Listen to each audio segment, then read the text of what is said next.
지금 한국 조선업계에 45년 만에 반전 사건이 일어났습니다.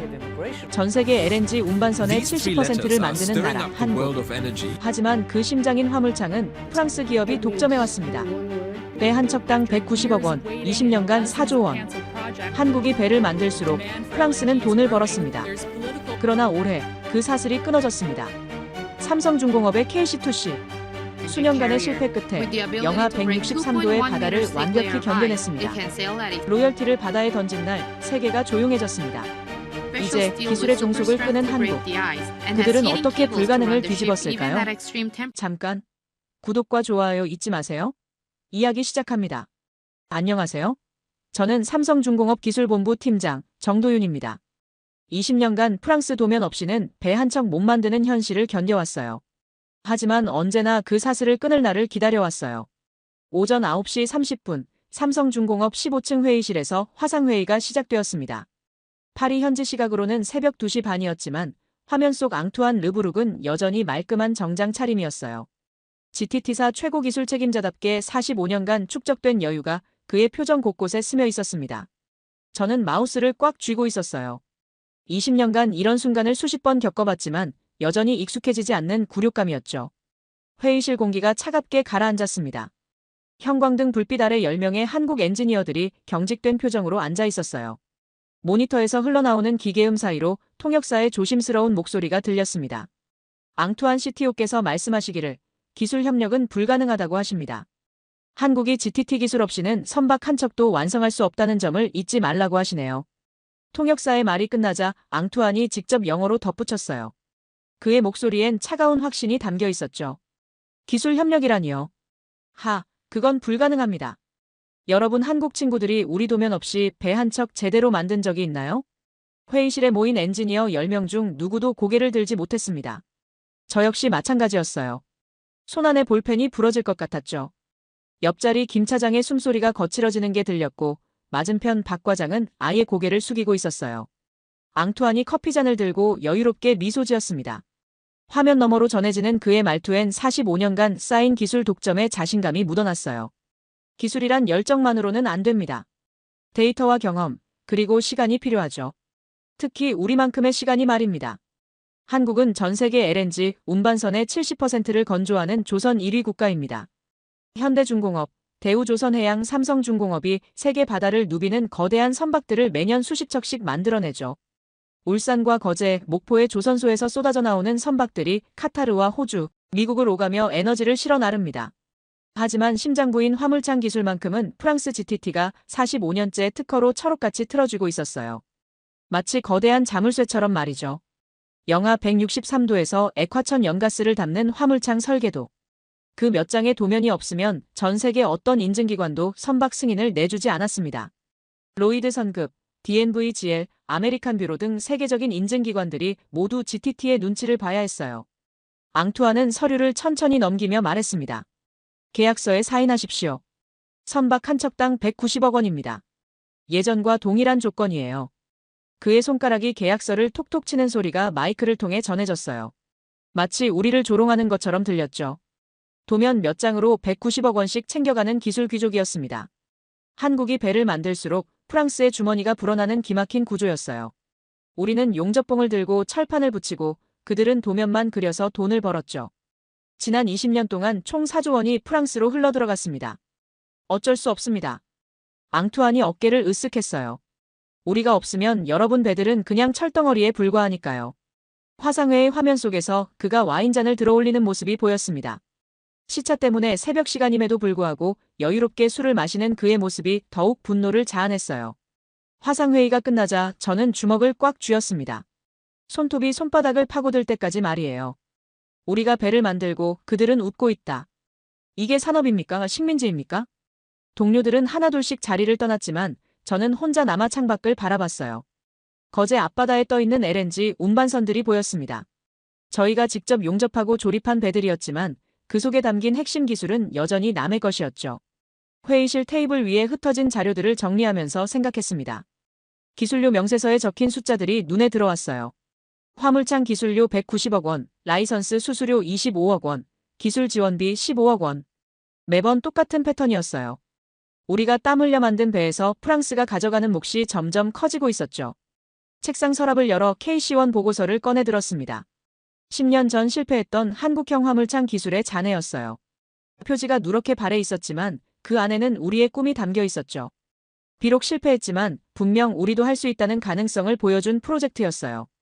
그날 밤 저는 결심했습니다. 이 굴욕을 끝낼 기술을 우리 손으로 만들어내겠다고요.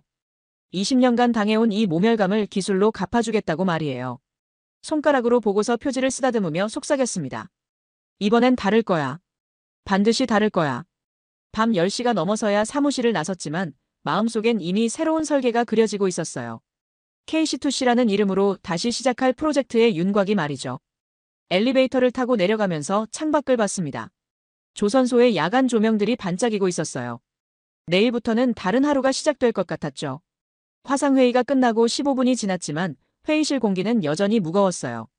동료들이 하나둘씩 자리를 떠나면서 던진 한마디가 귓가에 맴돌았습니다. 또 190억이네. 언제까지 이럴 건가? 김 차장의 한숨 섞인 목소리였죠. 박 과장은 아예 말없이 문서만 챙겨서 나갔어요. 20년간 이런 굴욕을 반복하다 보니 분노보다는 체념이 먼저 나오는 것 같았습니다. 저는 조용히 책상 서랍을 열어 낡은 보고서 하나를 꺼내 들었어요. KC1 프로젝트 최종 보고서라고 적힌 표지가 누렇게 발해 있었습니다. 10년 전 정부와 가스공사, 조선 3사가 혼신의 힘을 다해 개발했던 한국형 화물창 기술이었죠. 그때도 지금과 똑같은 분노에서 시작되었어요. 프랑스 없이도 우리가 할 수 있다는 자존심이었습니다. 국가 예산 2천억 원이 투입되었고 최고의 엔지니어 50명이 3년간 매달렸어요. 저도 그 프로젝트의 일원이었죠. 하지만 결과는 참담했습니다. 첫 번째 테스트에서 영하 160도 아래로 온도가 떨어지자 철판에 미세한 균열이 생겼어요. 두 번째 테스트에서는 콜드스팟 현상이 발생해 화물창 일부가 변형되었습니다. 세 번째 테스트에서는 아예 가스가 새기 시작했죠. 언론들이 달려들었어요. 역시 기술은 하루아침에 되는 게 아니다. 프랑스 기술의 벽은 높았다. 국산 기술은 아직 갈 길이 멀다. 매일 쏟아지는 기사들이 가슴을 찔렀습니다. 가장 아팠던 건 현장 반응이었어요. 선주들이 한국형 화물창을 기피하기 시작한 거죠. 안전성이 검증되지 않았다는 이유였어요. 보험회사들도 한국 기술로 만든 화물창에는 높은 보험료를 매겼습니다. KC1 프로젝트는 그렇게 묻혔어요. 3년의 노력과 2천억 원의 예산이 한순간에 허공으로 사라졌죠. 그 이후로 아무도 국산 화물창이라는 말을 꺼내지 않았습니다. 저는 보고서를 넘기며 그때의 기억을 되짚어봤어요. 마지막 실험이 실패했을 때 팀원들의 표정이 떠올랐습니다. 절망과 좌절이 뒤섞인 그 얼굴들을 잊을 수 없어요. 그때 핸드폰이 울렸습니다. 대한해운LNG 박은지 팀장에게서 온 전화였어요. 42세인 박은지는 KC1 프로젝트 당시 현장에서 직접 배를 운항했던 사람이에요. 책상에 앉아 설계만 하는 제가 아니라 실제 바다에서 가스와 씨름하며 배를 몰았던 현장 전문가였죠. 정 팀장님, 오늘 회의 어떠셨어요? 박은지의 목소리에는 이미 답을 아는 듯한 무력감이 배어 있었어요. 뻔하죠. 190억 더 내라는 소리만 들었어요. 저도 한숨을 내쉬며 대답했습니다. 또 그런 얘기만. 박은지가 잠시 말을 멈췄어요. 그리고 이어서 말했죠. 정 팀장님, 그런데 한 가지 묻고 싶은 게 있어요. 뭔가요? KC1, 정말 끝난 걸까요? 그때 실패한 게 진짜 기술의 한계였을까요? 아니면 우리가 포기한 걸까요? 박은지의 질문이 가슴을 찔렀어요. 10년 동안 스스로에게 던지고 싶지 않았던 질문이었죠.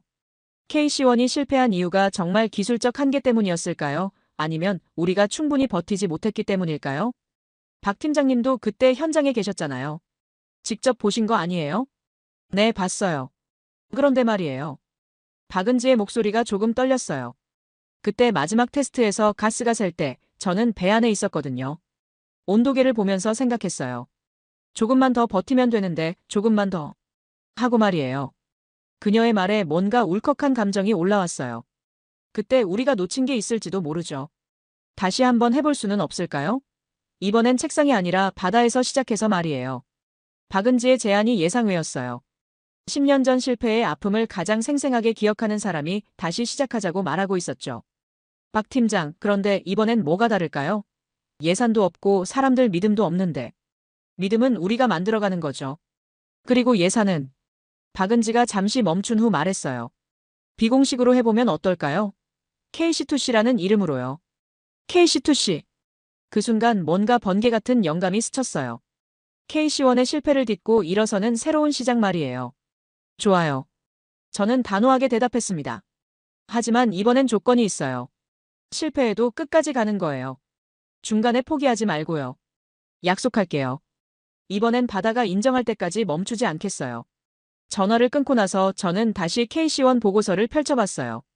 실패한 데이터들 사이에서 희망의 단서를 찾고 있었죠. 분명 우리가 놓친 부분이 있을 거예요. 프랑스가 45년 동안 독점해온 기술이라고 해서 영원히 따라잡을 수 없는 건 아니니까요. 창밖으로 보이는 거제 앞바다에 LNG 운반선들이 떠 있었어요. 내일부터는 그 배들 중 하나에 우리 기술이 들어갈 수도 있겠다는 생각이 들었습니다. 아직은 꿈 같은 이야기지만 꿈에서 시작되지 않는 현실은 없으니까요. 박은지와의 통화 이후 일주일이 지났어요. 새벽 2시 삼성중공업 연구동 7층에는 아직도 불이 켜져 있었습니다. 공식적으로는 다른 프로젝트를 진행하는 것처럼 보였지만 실제로는 7명의 엔지니어가 완전히 다른 일에 매달려 있었죠. 모두 KC1 프로젝트에 참여했던 사람들이었어요. 이상민 주임연구원이 화이트보드 앞에 서서 지우개를 들고 있었습니다. 기존 설계를 다 지워야 할 것 같은데요. 맞아요. 이번엔 베끼기가 아니라 창조부터 시작해야죠. 제가 고개를 끄덕이며 말했어요. 화이트보드에 적혀있던 KC1의 설계 개념들이 하나씩 지워졌습니다. 10년 전 실패의 흔적들을 완전히 제거하는 의식 같았어요. 박은지가 연구실 문을 열고 들어왔습니다. 손에는 커피 7잔이 담긴 캐리어를 들고 있었죠. 늦은 시간에 죄송해요. 하지만 약속은 약속이니까요. 박 팀장님이 오셨네요. 그럼 정말 시작해볼까요? 우리는 원형으로 앉아서 KC2C의 첫 번째 회의를 시작했어요. 회사 차원에서 비밀리에 진행하는 특별 프로젝트였죠. 정부 지원은 없었지만 삼성중공업이 자체 예산을 투입하기로 한 상황이었습니다. 일단 KC1이 실패한 이유부터 정리해보죠. 박은지가 노트북을 열며 말했어요. 영하 163도에서 철판 균열, 콜드스팟 현상, 가스 누출. 이 세 가지가 주요 문제였어요. 이상민이 손을 들었어요. 그런데 프랑스 GTT는 어떻게 이 문제들을 해결했을까요? 그게 바로 우리가 알아내야 할 부분이에요. 제가 펜을 톡톡 치며 말했습니다. GTT의 특허 문서를 보면 핵심 기술은 공개되어 있지 않아요. 하지만 우리만의 방식으로 접근해보는 거죠. 다음 3시간 동안 우리는 새로운 설계 개념을 정리했어요. 기존의 단순한 이중벽 구조가 아닌 2차 방벽의 완충막을 추가하는 혁신적인 구조였습니다. 이론적으로는 가능해 보이는데 최영호 선임연구원이 계산기를 두드리며 말했어요. 하지만 실제 테스트를 해봐야 알 수 있을 것 같아요. 박은지가 고개를 끄덕였습니다. 그래서 제가 실험선을 준비해뒀어요. 소형이지만 실제 LNG를 담을 수 있는 테스트 베셀이요. 진짜요? 모든 사람이 동시에 물었어요. 네. 대한해운 LNG에서 폐기 예정이던 실험선을 개조했어요. 회사 차원에서 충분히 테스트할 수 있을 거예요. 그 순간 모든 사람의 눈이 반짝였어요. 이론만 가지고 씨름하는 게 아니라 실제로 바다에서 테스트할 수 있다는 뜻이었으니까요. 다음 날부터 본격적인 작업이 시작되었습니다. 낮에는 각자 맡은 업무를 하고 밤에는 KC2C 설계에 매달렸어요. 주말에는 통영 실험장에 가서 직접 용접 작업을 했죠. 7명이 돌아가면서 24시간 연구에 매달렸습니다. 이 모든 과정은 철저히 비밀리에 진행되었어요. 다른 부서는 물론이고 경쟁사들도 전혀 모르는 상황이었죠. 심지어 프랑스 GTT 역시 한국에서 이런 일이 벌어지고 있다는 사실을 전혀 눈치채지 못했습니다. 첫 번째 극저온 실험은 실패였어요. 영하 150도에서 미세한 진동이 발생했죠. 두 번째 실험도 실패. 온도 편차가 예상보다 컸어요. 10번째 실험에서야 조금씩 희망이 보이기 시작했습니다. 균열은 생기지 않았지만 아직 가스 차단 성능이 부족했어요. 6개월이 지나고 1년이 지났어요. 수백 번의 실험을 반복하면서 조금씩 개선해 나갔죠. 20번째 실험에서 이상민이 소리쳤어요. 온도 안정화됐어요. 영하 163도에서 2시간째 유지되고 있습니다. 하지만 기뻐하기엔 이른 상황이었어요. 가스 누출 테스트가 남아 있었으니까요.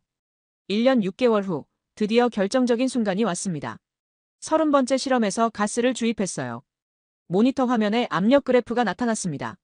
처음엔 안정적으로 보였지만 1시간 후 미세한 변동이 시작되었죠. 압력이 떨어지고 있어요. 최영호가 긴장한 목소리로 말했어요. 아직 괜찮아요. 허용 범위 아닙니다. 박은지가 침착하게 데이터를 확인했어요. 2시간이 지나고 3시간이 지났어요. 그래프는 여전히 안정적이었습니다. 5시간째인데 아직 누출이 없어요. 이상민이 흥분해서 말했어요. 그때 제가 조용히 말했습니다. 아직 절반이에요. 진짜 테스트는 바다에서 해야죠. 하지만 실험실 테스트만으로도 충분히 희망적이었어요. KC1과는 확실히 다른 결과였으니까요. 실험이 끝나고 우리는 설계 파일에 이름을 붙였어요. KC2C 한국형 화물창 2세대. 2년간의 비밀 연구가 드디어 결실을 맺을 준비가 되었습니다. 아직 아무도 모르는 기술이었지만 곧 전 세계가 놀랄 만한 결과를 보여줄 수 있을 것 같았어요. 새벽 4시 연구실을 나서면서 박은지가 말했어요. 이제 진짜 바다로 나갈 차례네요. 네. 바다가 우리를 어떻게 평가할지 궁금해요. 제가 답했습니다. 통영 앞바다에 떠있는 실험선이 보였어요. 작은 배였지만 우리에게는 꿈을 실현할 무대였죠. 2년간의 준비를 거쳐 이제 진짜 바다에서 승부를 볼 때가 왔습니다. 그런데 그 순간 저희도 모르는 사이에 파리의 GTT 본사에서는 뭔가 심상치 않은 일이 벌어지고 있었어요. 앙투안 르부룩의 사무실에 급하게 들어온 정보 담당자가 보고서를 내밀었습니다. 한국에서 수상한 움직임이 포착되었습니다. 삼성중공업이 비밀리에 뭔가를 진행하고 있는 것 같습니다. 앙투안이 보고서를 받아들고 천천히 읽어보더니 코웃음을 쳤어요. 한국이 또 시도한다고? 참 끈질긴 사람들이군. 그는 의자에 등을 기대며 여유롭게 말했습니다. KC1으로 한번 망신당한 게 부족해서 또 도전한다는 건가? 2년 정도 숨어서 뭔가 했다고 해서 달라질 게 있을까? 정보 담당자가 조심스럽게 물었어요. 대응이 필요할까요? 대응? 앙투안이 크게 웃었습니다. 45년간 우리가 쌓아온 기술을 2년 만에 따라잡는다고. 그들이 아무리 용을 써봐야 결국 우리 앞에서 무릎 꿇게 될 거야. 10년 전처럼 말이지. 그는 창밖을 바라보며 중얼거렸어요. 한국 사람들은 참 순진해. 기술이란 게 열정과 노력만으로 되는 줄 아나 봐. 하지만 현실은 냉혹하지. 곧 그들도 알게 될 거야. 앙투안은 보고서를 책상 서랍에 넣으며 말했습니다. 지켜보자. 어차피 실패하면 다시 우리에게 올 테니까. 그때 계약 조건을 좀 더 까다롭게 만들어도 되겠군. 파리의 밤하늘 아래 GTT 본사에는 여전히 오만한 웃음소리가 흘러나오고 있었어요. 하지만 그들은 아직 몰랐죠. 이번엔 정말 다를 거라는 사실을 말이에요. 3개월 후 파리 GTT 본사 기자회견장. 앙투안 르부룩이 연단에 섰어요. 세계 해운업계 기자들이 모인 자리였죠. 원래는 GTT의 신기술 발표회였지만 기자들의 관심은 다른 곳에 있었습니다. 앙투안 CTO님, 한국에서 독자적인 LNG 화물창 기술을 개발하고 있다는 소식에 대해 어떻게 생각하십니까? 로이터 기자가 손을 들고 질문했어요. 앙투안은 여유로운 미소를 지으며 답했습니다. 아, 우리 한국 친구들 말씀이시군요. 또 화물창을 만든다고 하더라고요. 회장의 웃음소리가 퍼졌어요. 10년 전 KC1의 실패를 기억하는 사람들이었죠. 열정은 정말 좋다고 생각합니다. 앙투안이 물잔을 들며 계속 말했어요. 하지만 기술이라는 건 열정만으로 되는 게 아니거든요. 데이터와 경험, 그리고 시간이 필요하죠. 특히 프랑스만큼의 시간이 말입니다. BBC 기자가 후속 질문을 던졌어요. 하지만 한국은 이미 2년간 비밀리에 연구를 진행했다고 하는데요. 2년? 앙투안이 크게 웃었습니다. 저희는 45년입니다. 45년 동안 축적된 노하우를 2년 만에 따라잡는다고요? 그건 마치 음악을 2년 배운 사람이 베토벤이 되겠다고 하는 것과 같은 얘기죠. 기자들이 펜을 바삐 움직였어요. 이런 직설적인 발언은 좋은 기사 소재였으니까요. 앙투안은 더욱 자신감 있는 표정으로 말을 이어갔습니다. 물론 시도하는 것 자체는 존중합니다. 하지만 현실적으로 생각해보세요. LNG 화물창 기술은 단순히 철판을 붙이는 게 아니에요. 영하 163도의 극한 환경에서 완벽한 기밀성을 유지해야 하는 극도로 정밀한 기술입니다. 그는 손가락으로 테이블을 톡톡 치며 강조했어요. 한 번의 실수가 곧 대형 사고로 이어질 수 있는 기술이죠. 그래서 전 세계 인증기관들이 저희 GTT의 승인 없이는 어떤 화물창도 인증해주지 않는 겁니다. 월스트리트 저널 기자가 질문했어요. 그럼 한국 기술의 성공 가능성을 어떻게 보십니까? 앙투안이 잠시 생각하는 척하더니 답했습니다. 글쎄요. 10년 전에도 비슷한 질문을 받았던 기억이 나네요. KC1 프로젝트 때 말입니다. 그때 결과가 어땠는지는 여러분도 잘 아시죠? 기자회견장이 조용해졌어요. 모두가 KC1의 참담한 실패를 기억하고 있었거든요. 저는 한국 엔지니어들의 실력을 의심하는 게 아닙니다. 앙투안이 신중하게 말했어요. 다만 이 분야는 경험이 절대적이에요. 이론과 실제는 완전히 다른 세계거든요. 그때 한국해운신문 기자가 손을 들었어요. 하지만 한국은 세계 조선업계 1위 국가인데요. 충분한 기술력이 있지 않을까요? 물론이죠. 한국의 조선 기술은 정말 훌륭합니다. 앙투안이 고개를 끄덕였어요. 하지만 배를 만드는 것과 화물창을 설계하는 것은 전혀 다른 영역이에요. 마치 자동차를 잘 만드는 회사가 엔진을 잘 만들 수 있다고 보장할 수 없는 것처럼 말이죠. 기자회견이 끝나고 앙투안은 동료들과 함께 파리 시내 레스토랑으로 향했어요. 샴페인을 따르며 그가 말했습니다. 한국 사람들은 참 용감해요. 하지만 용기만으론 기술을 이길 수 없죠. GTT 마케팅 디렉터가 웃으며 대답했어요. 그래도 한 번 더 실패하면 계약 조건을 올릴 수 있지 않나요? 그런 셈이죠. 앙투안이 잔을 들어 올렸어요. 실패는 항상 좋은 교훈이 되니까요. 그들의 교훈으로 우리가 더 강해지는 거죠. 하지만 그날 밤 앙투안의 휴대폰에 예상치 못한 메시지가 도착했어요. 한국 정보 담당자로부터 온 것이었죠. 한국팀이 실제 해상 테스트를 준비하고 있습니다. 통영에서 제주까지 시험 운항을 계획 중입니다. 앙투안은 잠시 멈춤했어요. 단순한 실험실 테스트가 아니라 실제 바다에서 테스트한다는 뜻이었거든요. 설마. 그가 중얼거렸습니다. 정말 해보려는 건가? 하지만 곧 고개를 저었어요. 어차피 바다에서 실패하면 더 확실한 증거가 되겠군. 그는 메시지를 지우고 잠자리에 들었습니다. 하지만 그날 밤 잠이 쉽게 오지 않았어요. 뭔가 불안한 예감이 스치고 지나갔거든요. 멀리 한국에서는 KC2C 팀이 마지막 준비를 하고 있었습니다. 통영항의 정박한 실험선에는 2년간의 연구 결과가 고스란히 담겨 있었어요. 박은지가 선장실에서 항해 계획을 점검하고 있었고 저는 화물창 최종 점검을 마쳤습니다. 내일이면 프랑스의 조롱에 대한 답을 바다에서 찾게 될 거예요. 과연 누가 웃게 될까요? 제가 혼잣말로 중얼거렸어요. 바다는 아직 조용했지만 내일은 모든 것이 바뀔 수도 있는 하루가 될 것 같았습니다. 통영항 새벽 5시, 폭우가 거제만을 덮치고 있었습니다. 바람이 거세게 불어 항구의 크레인들이 삐걱거렸어요. 하지만 3번 부두에는 여전히 불이 켜진 배 한 척이 있었죠. KC2C 실험선 한국호였습니다. 저는 우비를 입고 선체 외부를 마지막으로 점검하고 있었어요. 2년간의 연구 결과가 고스란히 담긴 화물창이 그 안에 있었거든요. 손전등을 비춰가며 용접 부위를 하나하나 확인했습니다. 빗방울이 헬멧에 떨어지는 소리가 마치 시계 초침처럼 들렸어요. 박은지가 우산을 들고 나타났어요. 비를 맞으면서 뭘 하느냐고 물어보더군요. 저는 마지막 확인이라고 내일 출항하면 돌이킬 수 없다고 답했습니다. 그녀가 제 옆에 서서 함께 배를 바라봤어요. 2년 전 이 순간을 상상이나 했을지 묻더군요. 저는 솔직히 반신반의했지만 이제는 확신한다고 말했습니다. 배 안쪽에서는 7명의 엔지니어들이 각자 맡은 분야의 최종 점검을 하고 있었어요. 이상민이 온도 센서 100개를 하나씩 점검하며 모두 정상 작동한다고 보고했습니다. 최영호는 압력 게이지 앞에서 엄지손가락을 들어올리며 문제없다는 신호를 보냈어요. 김현수는 가스 주입 시스템 테스트를 마치고 안도의 표정을 지었죠. 선장실에서는 박은지가 항해 계획을 재검토하고 있었습니다.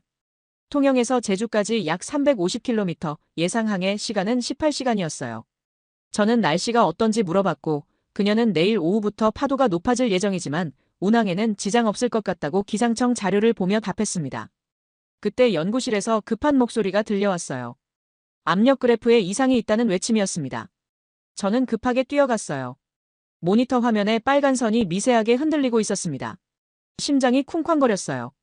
만약 화물창에 문제가 있다면 모든 계획이 수포로 돌아갈 수 있었거든요. 어떤 이상인지 물어보자 2차 방벽에서 미세한 압력 변동이 감지되고 있다고 했어요. 아주 작은 수치지만 무시할 수는 없는 상황이었죠.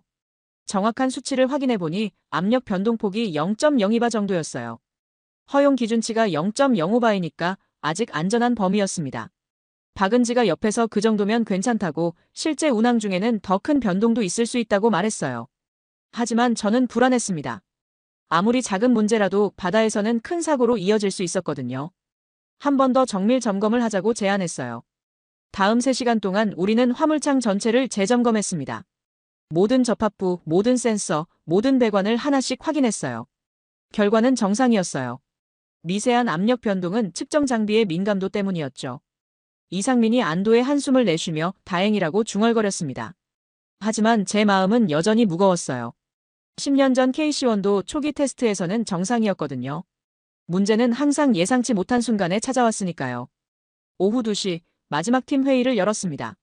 박은지가 브리핑을 시작했어요. 내일 오전 6시 출항이며 항해 중 3번의 정밀 측정을 실시할 예정이라고 설명했습니다. 첫 번째는 출항 2시간 후, 두 번째는 중간 지점, 세 번째는 제주 도착 직전이었어요. 김현수가 만약 문제가 발생하면 어떻게 할지 물어봤어요. 저는 즉시 가스를 배출하고 비상 정박한다고 안전이 최우선이라고 답했습니다. 하지만 모두의 마음 한편에는 같은 생각이 있었어요. 이번에 실패하면 정말 끝이라는 생각 말이에요. 저녁 7시 팀원들이 하나씩 숙소로 돌아갔습니다. 내일을 위해 충분한 휴식이 필요했거든요. 저는 혼자 배에 남아서 야경을 봤어요. 통영 앞바다에 점점이 떠있는 배들의 불빛이 아름다웠습니다. 내일이면 그 바다를 가로질러 제주까지 가게 될 거였죠. 혼잣말로 중얼거렸어요. KC1의 실패와 20년간의 굴욕을 딛고 우리가 뛰어넘을 수 있을지 말이에요. 그때 휴대폰에 메시지가 도착했어요. 박은지에게서 온 것이었죠. 내일은 우리가 주인공이니 바다가 심판하게 하자는 내용이었습니다. 저는 미소를 지으며 답장을 보냈어요. 바다는 이미 알고 있을 거라고, 누가 진짜인지 말이라고요. 밤 11시 마지막으로 화물창을 들여다봤습니다. 은빛으로 반짝이는 내벽이 마치 거울 같았어요. 그 안에 비친 제 모습이 2년 전보다 훨씬 확신에 차 보였습니다. 화물창에게 속삭였어요. 내일 바다에서 만나자고 말이에요. 기상청 예보에 따르면 내일은 구름이 많지만 비는 오지 않을 예정이었어요. 파도 높이 12m로 시험 항해하기에는 적당한 조건이었죠. 숙소로 돌아가는 길에 문득 생각했습니다. 멀리 파리에서 앙투안이 뭘 하고 있을까 하고 말이에요. 아마 우리가 내일 출항한다는 사실도 모를 거였어요. 하지만 곧 알게 될 것이었죠. 한국의 바다에서 어떤 기적이 일어나는지 말이에요. 통영항 새벽 6시, 안개가 바다를 덮고 있었지만 3번 부두는 이미 분주했습니다. KC2C 실험선 한국호가 드디어 출항을 앞두고 있었어요. 이상민이 기관실에서 최종 점검을 마쳤다고 보고했고, 저는 선교에 올라가 마지막 확인을 했습니다. 화물창 내부 온도는 현재 영상 25도였어요. 출항 후 2시간에 걸쳐 영하 163도까지 냉각할 예정이었죠. 박은지가 조타석에 자리를 잡으며 준비 완료를 확인했어요. 20년을 기다린 이 순간이 드디어 왔다고 저는 답했습니다. 오전 6시 30분, 한국호가 통영항을 떠났습니다. 바다는 잔잔했어요. 아침 햇살이 파도에 반짝이며 우리를 배웅하는 것 같았죠. 거제대교 아래를 지나면서 저는 깊게 숨을 들이마셨어요. 이제 정말 시작이었거든요. 최영우가 제어판 앞에서 냉각 시작 버튼을 눌렀어요. 모니터 화면에 온도 그래프가 나타났습니다. 25도에서 시작해 천천히 내려가는 빨간 선이 보였어요. 첫 1시간은 순조로웠습니다. 온도가 0도, 영하 50도, 영하 100도 순으로 안정적으로 떨어졌어요. 김현수가 압력계를 확인하며 아직까지는 문제 없다고 중얼거렸죠. 하지만 진짜 시험은 지금부터였어요. 영하 150도 이하로 내려가면서부터가 KC1이 실패했던 구간이었거든요. 출항 2시간 후 첫 번째 정밀 측정 시점이 도착했습니다. 이상민이 현재 온도가 영하 158도라고 보고했어요. 최영호도 압력이 안정적이라고 확인했습니다. 하지만 그 순간 갑자기 모니터에서 경보음이 울렸어요. 김현수가 긴장한 표정으로 2차 방벽에서 진동이 감지된다고 보고했습니다. 제 심장이 쿵쾅거렸어요. 10년 전 KC1도 이런 식으로 시작되었거든요. 진동 수준을 확인해보니 0.03mm 정도였어요. 허용 기준치 이내였지만 불안했죠. 박은지는 침착하게 바다에서는 이 정도 진동은 자연스러운 현상이라고 말했어요. 5분이 지나고 10분이 지났습니다. 진동은 점점 줄어들더니 완전히 사라졌어요. 김현수가 안도의 한숨을 내쉬며 진동이 멈췄다고 보고했습니다. 온도는 계속 떨어졌어요. 영하 160도, 161도, 162도. 드디어 이상민이 영하 163도 도달을 알렸습니다. 그 순간 모든 사람이 숨을 죽였어요. 이제부터가 진짜 시험이었거든요. KC1은 이 온도에서 균열이 시작되었으니까요. 30분이 지났어요. 그래프는 안정적이었어요. 1시간이 지났어요. 여전히 문제 없었어요. 최영우가 흥분해서 압력 유지율이 100%라고 보고했어요. 누출이 전혀 없었던 거죠. 하지만 저는 아직 안심할 수 없었어요. KC1도 처음 2시간은 괜찮았거든요. 문제는 항상 예상치 못한 순간에 찾아왔으니까요. 정오 12시 두 번째 정밀 측정 시점이 왔습니다. 우리는 남해 한가운데 있었어요. 주변에는 몇 척의 어선만 보였죠. 이상민이 6시간째 영하 163도가 유지되고 있다고 보고했고 김현수도 모든 센서가 정상 작동한다고 확인했어요. 그때 갑자기 파도가 높아지기 시작했습니다. 기상청 예보보다 빨리 날씨가 변하고 있었어요. 배가 크게 흔들리며 화물창에 예상치 못한 충격이 가해졌죠. 최영호가 흔들림 때문에 압력 변동이 생기고 있다고 알렸어요. 모니터 화면의 그래프가 위아래로 흔들렸지만 기준치를 벗어나지는 않았어요. 저는 큰 소리로 괜찮다고 설계 범위 내라고 말했습니다. 박은지가 조타석에서 숙련된 솜씨로 배를 조종했어요. 파도와 싸우는 게 아니라 파도를 타는 방식이었죠. 그녀는 중얼거렸어요. 이런 상황에서도 안정적이라는 건 정말 잘 만들어진 거라고 말이에요. 오후 3시 파도가 다시 잔잔해졌습니다. 9시간째 영하 163도가 유지되고 있었어요.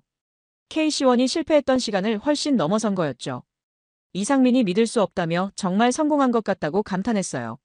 하지만 저는 아직 확신할 수 없었어요. 제주항에 도착할 때까지는 안심할 수 없었거든요.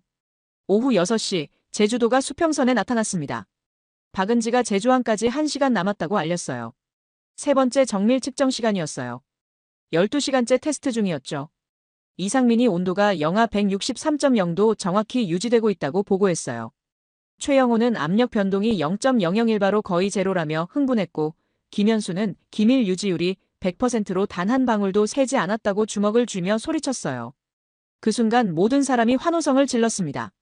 정말 해냈다는 외침이 배 안을 가득 메웠어요. 저는 화물창 모니터를 바라보며 중얼거렸어요. KC1에게 미안하다고, 이제 너의 꿈을 이뤄줬다고 말이에요. 오후 7시 30분, 한국호가 제주항에 도착했습니다.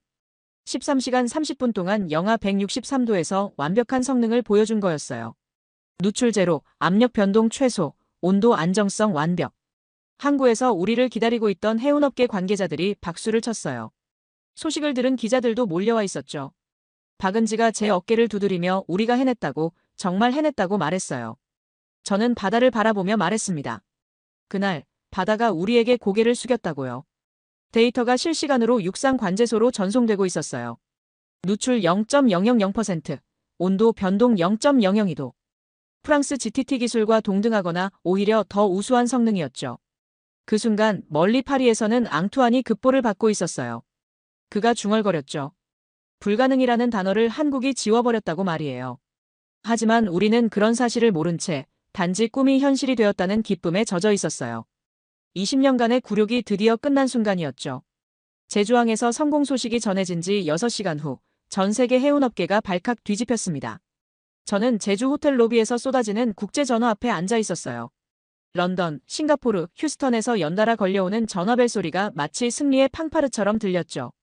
로이드 선급 아시아 담당자는 믿기지 않는다는 목소리로 13시간 30분 동안의 완벽한 성능에 대해 재확인을 요청했어요. 저는 모든 데이터가 실시간으로 기록되었다고 설명하며 정식 인증 절차를 밟겠다는 의지를 전달했습니다. 박은지가 태블릿을 들고 다가왔어요. 화면에는 세계 주요 언론의 속보들이 실시간으로 업데이트되고 있었죠. CNN은 한국 45년 프랑스 독점 LNG 기술벽 허물다라는 제목으로 긴급 뉴스를 내보냈어요. BBC는 삼성중공업이 해낸 불가능한 일이라며 한국의 성취를 조명했습니다. 로이터 통신은 이를 단순한 공학 성취가 아닌 기술 독립선언이라고 평가했어요. 월스트리트 저널은 글로벌 LNG 시장의 지각 변동을 예고한다고 분석했죠. 화면을 보며 실감이 나지 않았어요. 45년간 불가침 영역이었던 기술 장벽을 정말로 뚫어낸 것이었으니까요. 카타르 국영 해운사 기술 담당 이사로부터 전화가 걸려왔어요.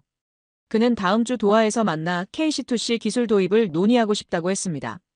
세계 최대 LNG 수출국인 카타르에서 한국 기술에 관심을 보인다니 상황의 급변을 실감할 수 있었어요. 한국 조선업계도 술렁였습니다. 현대중공업과 대우조선해양에서 KC2C 기술 라이선스 문의가 연달아 들어오기 시작했어요. 경쟁사들도 이제는 우리 기술을 필요로 하는 상황이 된 거였죠. 저녁 9시 삼성중공업 본사와의 긴급 화상회의가 열렸어요.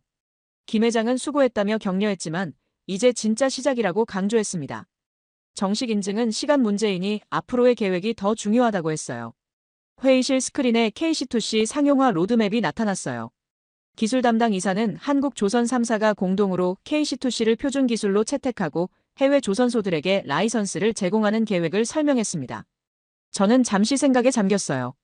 이제 우리가 프랑스와 같은 위치에 서게 되는 건지, 하지만 GTT처럼 독점하지는 않고 합리적인 가격으로 기술을 공유할 예정이라는 설명을 들었죠. 그 순간 제 휴대폰에 특별한 메시지가 도착했어요. 발신자는 앙투안 르브룩이었습니다. 한국의 성공을 축하하며 기술 협력 논의를 원한다는 내용이었어요. 박은지에게 메시지를 보여주자 그녀도 놀란 표정을 지었습니다. 입장이 완전히 뒤바뀐 상황이었죠. 그날 밤 서울에서는 산업통상자원부 긴급 브리핑이 열렸어요. 장관은 한국이 LNG 화물창 기술을 완전 자립했다고 발표했습니다. 이제 설계부터 건조까지 모든 과정을 독자적으로 수행할 수 있게 되었다고 강조했어요. 기자들이 경제적 효과를 묻자 연간 최소 5조 원의 수입 대체 효과와 10조 원의 수출 효과를 기대한다고 답했습니다. 프랑스의 반응에 대해서는 아직 공식 입장은 없지만 기술 협력 제안이 들어오고 있다고 밝혔어요. 다음 날 아침 파리 GTT 본사에서는 긴급 이사회가 소집되었습니다. 앙투안이 회의실에 들어서자 분위기가 차가워졌어요. 한 이사는 45년 독점이 하루아침에 무너졌다며 냉소적으로 말했습니다. 앙투안은 예상하지 못한 일이었다고 변명했지만 2년 전부터 정보가 있었다는 지적을 받았어요. CEO는 변명을 그만하고 대책을 세우라고 다그쳤습니다. 회사 매출의 60%가 LNG 기술에서 나왔는데 앞으로 어떻게 할 것인지 추궁했죠. 회의실이 조용해졌어요. 45년간 누려온 독점의 시대가 끝난 현실을 모두가 실감하고 있었거든요. 그 시각 통영조선소에서는 새로운 역사가 시작되고 있었습니다. 설계실 화이트보드에는 KC3 프로젝트, 바다보다 깊은 기술을 향해라는 새로운 문구가 적혀 있었어요. 이상민이 다음 계획을 물어보자 저는 당연히 더 발전된 기술을 만들어야 한다고 답했습니다. KC2C는 시작일 뿐이라고 했죠. 박은지가 다음 목표를 묻자 수소 운반선 화물창이라고 답했어요. 차세대 에너지 시대를 준비해야 한다고 설명했습니다. 창밖으로 거제 앞바다가 보였어요. 수많은 LNG 운반선들이 떠 있었지만 이제는 그 안에 한국 기술이 들어갈 것이었습니다. 20년간 프랑스 기술에 의존했지만 이제는 우리가 세계 표준을 만들어갈 차례였어요. 그날 한국 조선업계는 새로운 전환점을 맞았습니다.